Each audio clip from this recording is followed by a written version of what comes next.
196 நாடுகளில் இருக்கக்கூடிய தமிழர்களின் இல்லங்களில், அவர்களின் உள்ளங்களில், நமது அன்பர்தம் நெஞ்சில், தொலைக்காட்சிகளில், தேசிய தொலைக்காட்சிகளில், ஏன் எங்களை உற்று நோக்கி கொண்டிருக்கிற எதிரிகள் கூட நேரலையில் இந்த நொடிக்காக தான் காத்துக் கொண்டிருக்கிறார்கள்.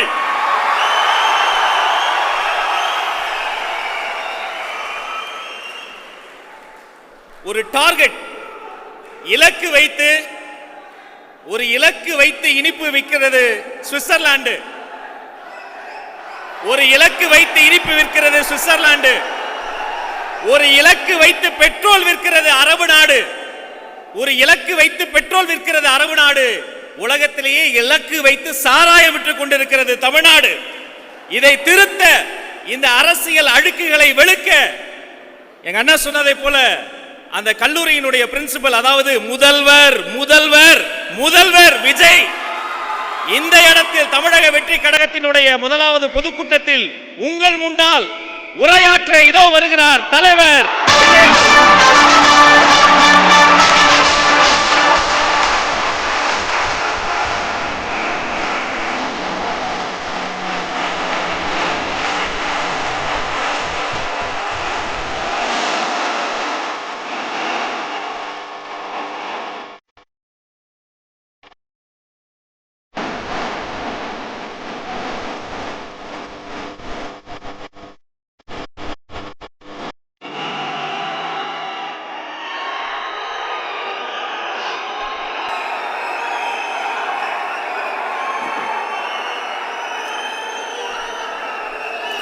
என் நெஞ்சில் குடியிருக்கும் என்னுடைய தோழர்களுக்கும் தோழிகளுக்கும் என்னுடைய வணக்கம். வணக்கம் வணக்கம்.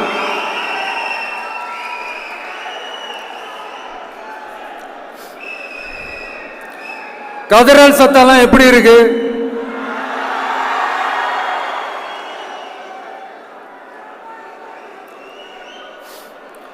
தமிழுக்கு அமுதென்று பேர், அந்த தமிழ் இன்ப தமிழங்கள் உயிருக்கு நேர். இன்னைக்கு தமிழ்நாடு இருக்கிற சூழல்ல நாம் ஒரு புதிய வரலாற்றை படைப்பதற்கு தயாராக வேண்டிய அவசியத்தை நீங்க எல்லாருமே நல்லா புரிஞ்சு வச்சிட்டு இருப்பீங்கன்னு நான் நம்புறேன். அரசியல்னா என்னங்க? ஒவ்வொரு குடும்பமும் நல்லா வாழணும்னு நினைக்கிறது அரசியலா? இல்ல ஒரே ஒரு குடும்பம் மட்டும் தமிழ்நாட்டை சொரண்டி நல்லா வாழணும்னு நினைக்கிறது அரசியலா? நீங்களே சொல்லுங்க, எது அரசியல்? எல்லாருக்கும் நல்லது நடக்கிறது தானே அரசியல். அதுதான் நம்ம அரசியலும். காட்சிக்கு திராவிடம், ஆட்சிக்கு திராவிட மாடல்னு தினம் தினம் மக்கள் பிரச்சனைகளை மடைமாற்றி மக்கள் விரோத ஆட்சியை மன்னராட்சி போன்று நடத்துற இவங்க, நமக்கு எதிராக இவங்க பண்ற செயல்கள் ஒன்னா ரெண்டாங்க. மாநாட்டில் ஆரம்பிச்சதுங்க. மாநாட்டில் ஆரம்பிச்சு அதுக்கப்புறமா நான் கலந்துக்கிட்ட அந்த புத்தக வெளியீட்டு விழா, நான் பறந்துரு போன அன்னைக்கு நம்மளுடைய 2ஆம் ஆண்டு துவக்க விழா அன்னைக்கெல்லாம் சிட்டிக்குள்ள எந்த ஹாலும் எந்த கல்யாண மண்டபம் கொடுத்துடக்கூடாதுன்னு அங்க போய் மகாபலிபுரத்தில் போய் அந்த ஃபங்க்ஷனை பண்றோம். ஏன் இன்னைக்கு பொதுக்குழு வரைக்கும் எங்கெல்லாம் எப்படியெல்லாம் தடைகள்?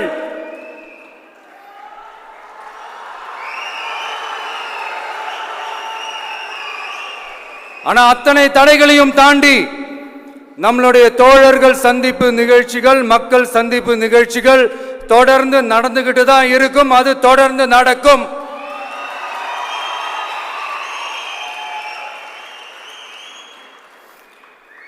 நம்மளுடைய தோழர்கள் அர்ஜுன் பிரதர், நிர்மல் குமார் பிரதர், நம்ம ரமேஷ் பிரதர், இவங்கெல்லாம் போட்டு அடி அடி நடிக்கிறாங்க. நாமளும் அதே மாதிரி அடிக்கணுமான்னு மனசுக்குள்ள ஒரு யோசனையா தான் இருக்கு.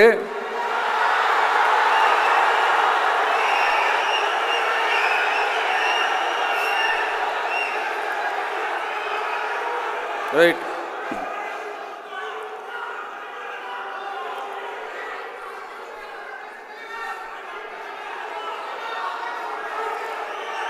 ஓகே, ரைட்டு, புரிஞ்சிச்சு.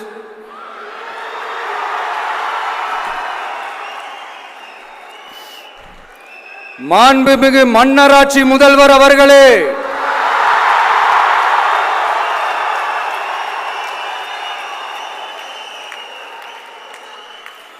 மாண்புமிகு திரு முத்துவேல் கருணாநிதி ஸ்டாலின் அவர்களே,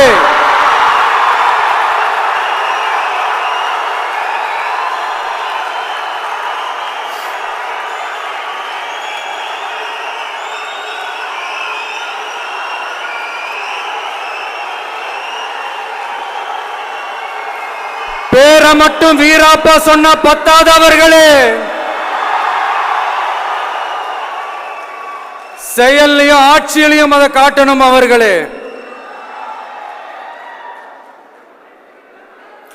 ஒன்றியத்தில் பாஜக ஆட்சியை ஒரு பாசிச ஆட்சின்னு அடிக்கடி அறைகூவல் விடுத்துவிட்டு இங்க நீங்க பண்ற ஆட்சி மட்டும் என்னவா?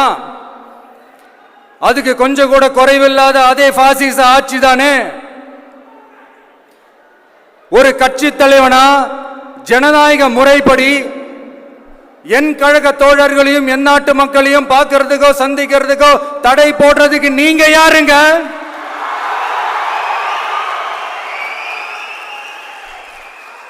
தடையை மீறிய மக்களை பார்க்கணும்னு முடிவு பண்ணிட்டா போயே தீருவேன். சட்டத்தை மதிக்கணும்ன்ற ஒரே காரணத்துக்காக தான் அமைதியா இருக்கிறேன். நேத்து வந்தவெல்லாம் முதலமைச்சர் ஆகணும்னு கனவு காண்றான்னு சொல்றீங்க. அது நடக்கவே நடக்காதுன்னு சொல்றீங்க. அப்படியே எந்த கட்சிக்கும் இல்லாத நெருக்கடியை தமிழக வெற்றி கழகத்துக்கு மட்டும் போட்டுக்கிட்டே இருக்கிறீங்க.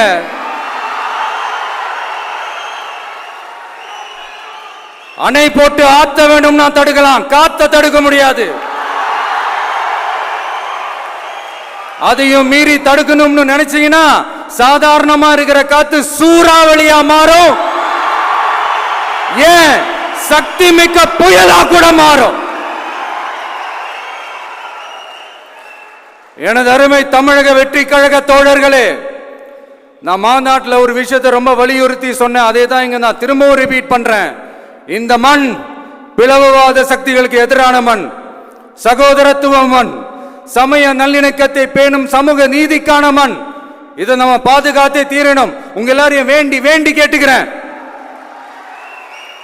தமிழ்நாட்டிலிருந்து பல பகுதிகளிலிருந்து வர செய்திகள்லாம் கேட்கும் போது மன உளைச்சலையும் மன வேதனையும் தரதாகவே இருக்கு. சட்டம் ஒழுங்குன்னு ஒன்று இருக்கிறதாவே தெரியல. அதுக்கெல்லாம் இந்த கரப்ஷன் கபடதாரிகள் கவர்மெண்ட் தான் காரணம். இந்த நிலைமை மாறணும். அதுக்கு இருக்கிற ஒரே வழி, இங்க உண்மையான மக்களாட்சி மலரணும். அது வரணும்னா இவங்களை மாத்தணும்.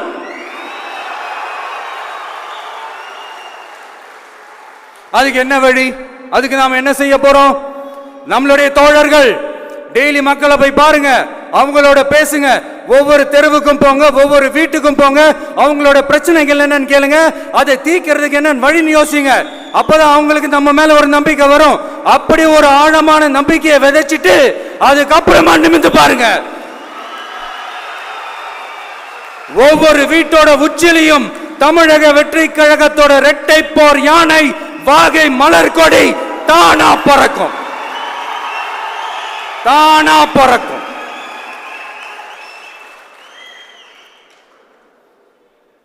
மாண்புமிகு மன்னராட்சி முதல்வர் அவர்களே, உங்க ஆட்சியை பத்தி கேள்வி கேட்டா மட்டும் ஏன் சார் உங்களுக்கு இவ்வளவு கோபம் வருது? நீங்க ஒழுங்கா ஆட்சி நடத்திருந்தீங்கன்னா பெண்கள் பாதுகாப்பு ஒழுங்கா இருந்திருக்கும், சட்டம் ஒழுங்கு சரியா இருந்திருக்கும்.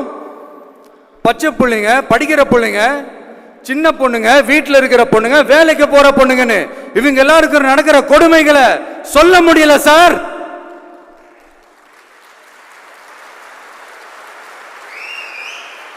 இதுல வேற உங்களை அப்பான்னு வேற கூப்பிடுறாங்கன்னு சொல்றீங்க.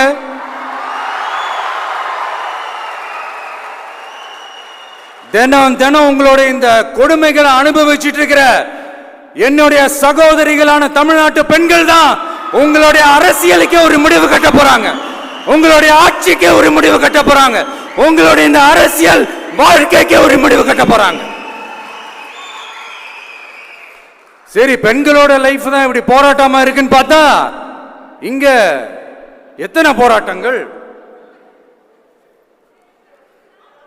பரந்தூர் போராட்டம், அரசு ஊழியர்கள் ஆசிரியர்கள் போராட்டம், போதைப் பொருள் எதிர்ப்பு போராட்டம், வரி உயர்வு போராட்டம், மீனவர்கள் போராட்டம், போக்குவரத்து ஊழியர்கள் போராட்டம், சாதிவாரி கணக்கெடுப்பு போராட்டம், சாம்சங் தொழிலாளர்கள், டங்ஸ்டன், விவசாயிகள் போராட்டம், மின்கட்டண உயர்வு எதிர்ப்பு போராட்டம், இஸ்லாமிய அமைப்புகள், செவிலியர்கள், மருத்துவர்கள், இந்த மாதிரி போராட்டங்கள். இதெல்லாம் சும்மா சாம்பிள் தான்.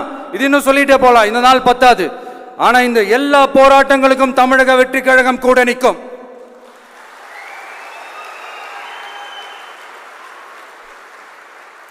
இங்க நீங்க தான் இப்படின்னா அங்க அவங்க யாரு? உங்க சீக்ரெட் ஓனர்.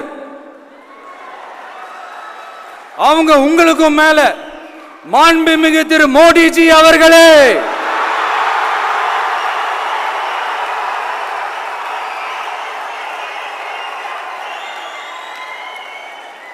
என்னமோ உங்க பேரெல்லாம் சொல்றதுக்கு எங்களுக்கு ஏதோ ஒரு பெரிய பயம் மாதிரியும் அப்படி ஒரு விஷயத்த சொல்லிடுறது. பேரை சொல்லணும், பேரை சொல்லணும், பேரை நான் ஒரு படத்துல சொல்லுவேனே, லியோவை பார்க்கணும், லியோவை பார்க்கணும், லியோவை பார்க்கணும்.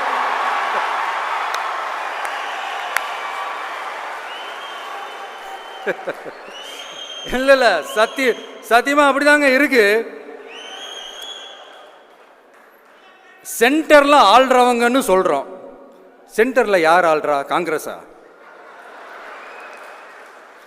இங்க ஸ்டேட்ல ஆள்றவங்கன்னு பேசுறோம். இங்க யார் ஆள்றா? அதிமுகவா? அப்புறம் என்ன பேரை சொல்லணும், பேரை சொல்லணும்? எனக்கு புரியலையே. நீங்க தானே கேட்டீங்க, வச்சுக்கோங்க.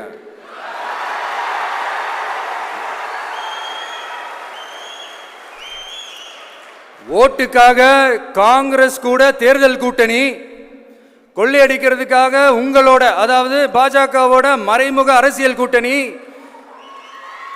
இப்படி உங்க பேரை சொல்லியே மக்களை ஏமாத்துறதும், உங்க பேரை சொல்லியே மக்களை பயமுறுத்துறதும், இப்படி இந்த கரப்ஷன் கபடதாரிகளுக்கு மறைமுகமாக உதவும் உங்க அரசுக்கு ஏஞ்சி தமிழ்நாடு தமிழர்கள்னாலே அலர்ஜி.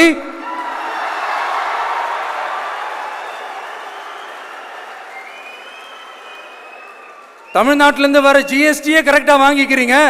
ஆனா தமிழ்நாட்டுக்கு பட்ஜெட்ல நிதி ஒதுக்க மாட்டேங்கிறீங்க. இங்க படிக்கிற நம்ம பிள்ளைங்களோட படிப்புக்கு நிதி ஒதுக்க மாட்டேங்கிறீங்க. ஆனா மும்மொழி கொள்கையை திணிக்கிறீங்க. டீலிமிட்டேஷன் என்ற பேர்ல தமிழ்நாட்டோட பார்லிமெண்ட் சீட்ஸ்லையும் கை வைக்க பாக்குறீங்க. ஒரே நாடு ஒரே தேர்தல் நீங்க ஸ்டார்ட் பண்ணப்பவே புரிஞ்சிருச்சு பிரதமர் சார்,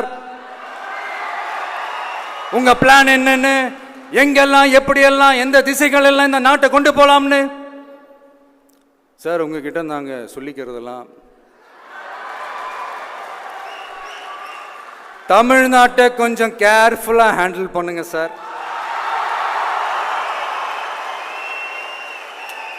ஏன்னா தமிழ்நாடு பல பேருக்கு தண்ணி காட்டின ஸ்டேட் சார், பல பேருக்கு தண்ணி காட்டின ஸ்டேட் சார். பார்த்து சார், பார்த்து செய்யுங்க சார், மறந்துடாதீங்க சார்.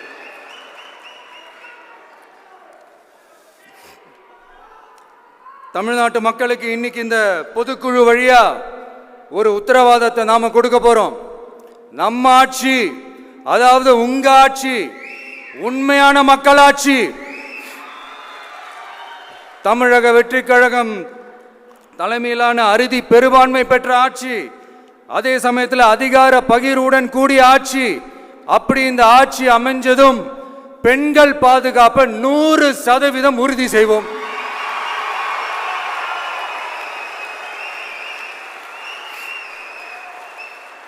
சட்டம் ஒழுங்கு ரொம்ப முறையா ஸ்ட்ரிக்டா வச்சிருப்போம்.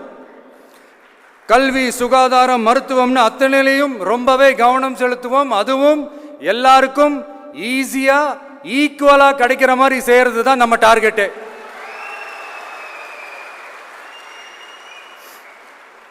அரசு ஊழியர்கள், ஆசிரியர்கள், போக்குவரத்து தொழிலாளர்கள், மின்சார வாரிய ஊழியர்கள்னு தொழிலாளர்கள் பக்கமும் நாம கண்டிப்பா துணையா நிற்போம்.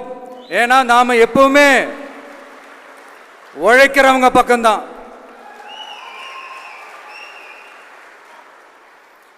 நம்ம தமிழ்நாடு விவசாய பூமி, இயற்கை வளங்கள் நிறைந்த மண். இந்த விவசாயத்துக்கும் இயற்கை வளங்களுக்கும் எதிரா எந்த விதமான ஒரு திட்டத்தையோ நடவடிக்கையோ கொண்டு வர்றதை எங்களால் ஏற்கவே முடியாது. எங்க மண்ணை, மக்களை பாதிக்கிற மாதிரி திட்டங்களை தயவு செஞ்சு செயல்படுத்தாதீங்க. அதை நாங்கள் எதிர்க்கவே செய்வோம். தமிழ்நாட்டை எல்லா வகையிலும் பாதுகாக்க வேண்டியது எங்களுடைய உரிமை, கடமை, கொள்கை எல்லாமே. The fundamental strength of politics is uncompromising principles and ideologies. Periyar's social justice, Kamarajar's honest administration, Ambedkar's equal justice and equal opportunity, Velu Nachiyar's social inclusivity and communal harmony, Anjali Amal's fighting for water resources were the reasons for choosing them as our party's ideologues and policy leaders. I would like to mention here with pride that we are the first political party to declare two historic women icons who are India's freedom fighters from Tamil Nadu as our party's ideologues and policy leaders. இப்படி ஒரு ஆழமான நம்பிக்கையுடன் வரும் 2026இல் தமிழ்நாடு சட்டமன்ற தேர்தலில் ஒரு மாபெரும் அரசியல் மாற்றத்தை கொண்டு வந்து மக்கள் சக்தியின் உதவியுடன் மக்கள் விரும்புகிற ஒரு நல்ல அரசை அமைப்பதில் உறுதியாக இருப்பதால்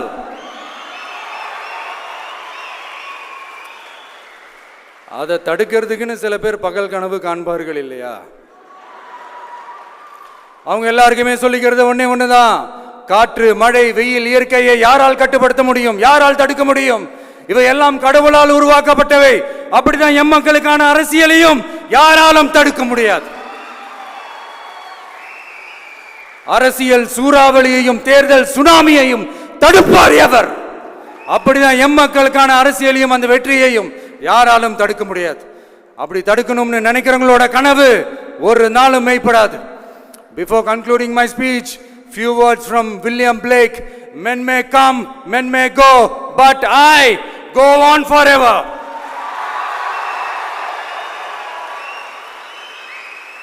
ஞாலம் கருதினும் கைகூடும், காலம் கருதி இடத்தார் செய்யின்.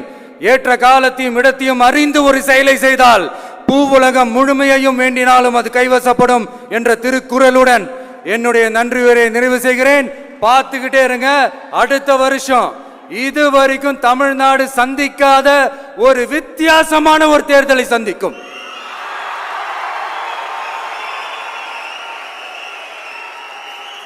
ரெண்டு பேருக்கு நடுவுல தான் போட்டியே. ஒன்னு டிவிகே, இன்னொன்னு டிஎம்கே.